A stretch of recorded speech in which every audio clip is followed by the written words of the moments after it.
Hey, Sean, how are you doing? I am doing great. Very excited to speak to both of you. That's a cool setup you got there. Are those all DVDs behind you? Yeah, that's my DVD Blu-ray collection back there. Felt like the appropriate setting to talk about movies way too much. I But always feel like I have a proper simpatico with actual film fans that have yeah, collections of movies, as opposed to someone who doesn't. But if they're showing off right. their film collection, then I know there's something we have in common. When everything on the shelf is some sort of fun little piece of movie memorabilia or something like that too. So it's like trying to let everybody know what I love. But speaking of things I've enjoyed, my wife and I watched the movie last night and we had a really good time with it. And so much of that is that it was just like truly was like a good old fashioned Western set in modern times with doing the full playbook, the wranglers, the reluctant helper getting deputized, open range justice. How fun was it to dive into the world of a Western in a modern setting? And that's a question for both of you. I'm going to let Aaron go first. I'll cut in. Well, it's a lot of fun. It's a lot of fun too, because you're out there in the country, in the dirt. You're running around shooting guns, driving cars. That's fun as an actor. But also, getting in, the idea of friendships, the idea of what means most in life to you, exploring those ideas, and then just being out there and working with Jesse. That's just a good time. Yeah.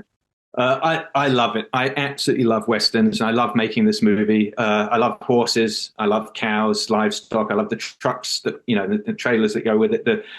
I didn't realize it was going to be quite as ambitious as it was when I was thinking it was going to be a fairly manageable film, but it was fantastic to have all of that stuff. I would make Westerns for the rest of my career if I could, if there was a way of surviving that way. I think there's something beautifully minimalist and American and straightforward and morally right about it. I just enjoy it. I think I think we all strive to be in our own Western at some point, don't we?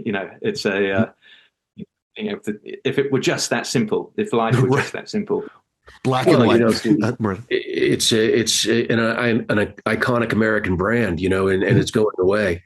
This idea of the frontier, of a simple code, a man's code of justice, what you do and what you don't do. It's pretty black and white, and everything in today's world so gray. But the idea, when you think of the West, the Wild West was, a man and his horse and his gun, and it's a lot of fun to think about that. It's a lot of fun to act it and to be in a movie like that. Mm-hmm. Well, kind of to that point, you're playing this character that just has this very high moral code that kind of defines everything about who he is. What spoke to you about this character, classic Western? You touched on it just a little bit, but is that exactly what kind of drove you to the film? Yeah, I like those characters. I like him because today, as we said, there's a lot of gray, there's a lot of lawyer talk going around, trying to confuse people and, gaslight people and all this sort of stuff.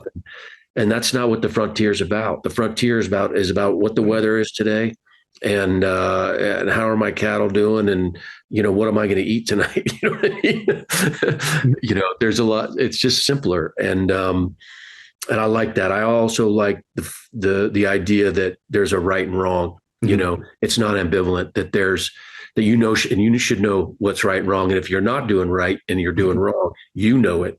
I know it, and you know it, and you know that you're going to pay for it. But even kind of as the movie ended, my wife started kind of discussing it. Like she literally described the character as uncorrupted Harvey Dent like, what if he made the right choices in there? Yeah, I like that. I mean, that's a good description, and that's what's great about Harvey Dent too. I mean, obviously he goes to the other side, but in the beginning, he's the one, look, I mean, I don't want to talk too much about that, but you have Gotham City that's completely and utterly corrupted. People aren't going out and walking on the streets. And this idea that there's one lawman that's going to try to fix it, is an attractive idea. And it's the same thing out here in the frontier. There's one guy in all these acres in all this desert that's gonna solve your problems for you. I like that idea. Yeah, and it was kind of one of those interesting parallels because there's such wildly different movies, such different genres, but there is kind of that thematic through line in exploring the morality in two very different directions. Yeah, and I think it's important for people to see that too, and to gain courage from it. Even if it is entertainment on a Wednesday night or whatever it is, or if your children see it, and where do you get your morals? You get your morals from your parents.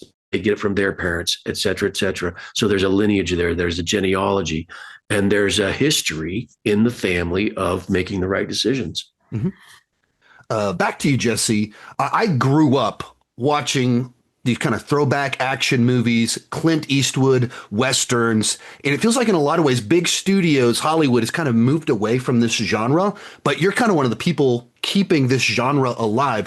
What kind of keeps drawing you back to telling these kind of scrappy, hard-edged genre stories? Is the films I want to watch. These are what motivated me to become a filmmaker. These are what I enjoy. These are the characters I enjoy. When you take on a film, you're not taking, this film was shot in 2.5 weeks. It's not a 2.5 week investment. It's a year and a half. And in this film, because of issues with financing, the film ended up taking almost 2 years, So you are making an enormous investment in those characters, in that story. It's got to be one you love. And those were the films that I loved. And I will continue trying to make films that I love until they take the camera away from me. This is my driving motivation. The films that for me, there's poetry. In England you have William Blake and Tennyson and Byron. In the West you have John Ford, Howard Hawks, Anthony Mann, Bud Bodicker. You have these guys with the poets, the American poets, what they wrote, what they did with movie making. It's special. It's wonderful. They last with you a lifetime. You revisit it every 10 years as you grow as a man, as a human, and you see something else in that movie, some other form of poetry that touches you in some profound way. And so we strive to be like the ones that inspired us in the first place. So I'll keep coming back to it, baby. And I think Thieves Highway is something that I'm very proud of. I love. And take credit for it, but Aaron put the work in and motivated everyone and has created the most unique of filmic characters for me. He's an action hero with this complex, calibrated moral compass that almost hangs a man, but you still root for this guy because you know what drives him by this point in the film. And for me, that's really exciting to find that kind of material, the script that came from Travis Mills and that eventually became this movie. So yes, I'll continue to try and make the kind of film Nisa. And kind of piggybacking on what you just discussed there about the story being kind of centered around Aaron's character. For you, Aaron, was there a moment on set that really defined the character for you of understanding who he was and what he stood for? Yeah, I think it's in the cattle auction, before he talks to the gentleman, this idea that there's life going on here and people are putting their hopes and their dreams in these animals, and they're raising them on a daily basis, 7 days a week, 365 days a year. They depend on the weather, the price of beef. They depend on gasoline, hay. It's all year long. And who they are, salt of the earth. That's being in that cattle auction was, I think, epitomizes what the film is all about, the hopes and the dreams, and to think that somebody could take all that away and not have a conscience about it. It just is, it's tough to take. And that's what the movie's about. And I thought there were just so many little nice moments that kind of play off of just the grounded nature of it. Like the main female in it, she's a diner owner and loves her boyfriend. It just feels like a normal person, but has forgotten the humanity of the cruelty and what she's a part of. And that, yeah, too, is also, living out in the country, there's a lot of drug use out here, methamphetamines and all that sort of stuff, and then unemployment. It's a dangerous combination, and people are affected by it and make bad decisions because of it. Jesse. So it's an action movie and it's filled with kind of old school action. And one of the things I even kind of appreciated is like kind of going back to the idea of like it just leans so hard into being a Western that, you know, you even get the slugfest fight in there in the creek. There's the Mexican standoff where everyone's pointing guns at each other. When you're working on it, how do you try and bring that reality to it, those classic elements, but keep them fresh at the exact same time and keep them grounded? Thank you so much. Firstly, what wonderful words. Those are exactly what we're trying to convey. It starts with the actors. It starts with the actor investing and being prepared to do all of the stuff himself. We use practical effects, practical gunfire, meaning the blanks. There's now a blank is inherently dangerous. You press it up against someone, it's going to do a lot of damage to them. It's hot, it's sparking. They have to be aware of what's going on. It's their reaction to what's going on. It's their reaction to the environment, their ability to invest. Aaron did the fight in that creek. It was up to his turgid, nasty, contaminated water. He was throwing punches for 6 or 7 hours. A film fight is 100 times as difficult as a real fight. I've been in real fights. They're over quick usually. A film fight goes on all day and you're in there at lunchtime. Everyone else goes to eat. These poor actors, their underwear is soaked with this nasty water and they've got to go eat and come back and recreate it again with wet clothing on, with bruises, and they were both bleeding. There was blood, from various different scratches and points. They were exhausted. The stuntman, who was a very young, fit stuntman I've worked with 2 or 3 times before, Mike Ferragamo, was exhausted. He was seeing double by the end of the fight. Aaron's there throwing punches. This comes across. I truly believe it with every ounce of my fiber. You put that kind of commitment into making a film, the audience feels it.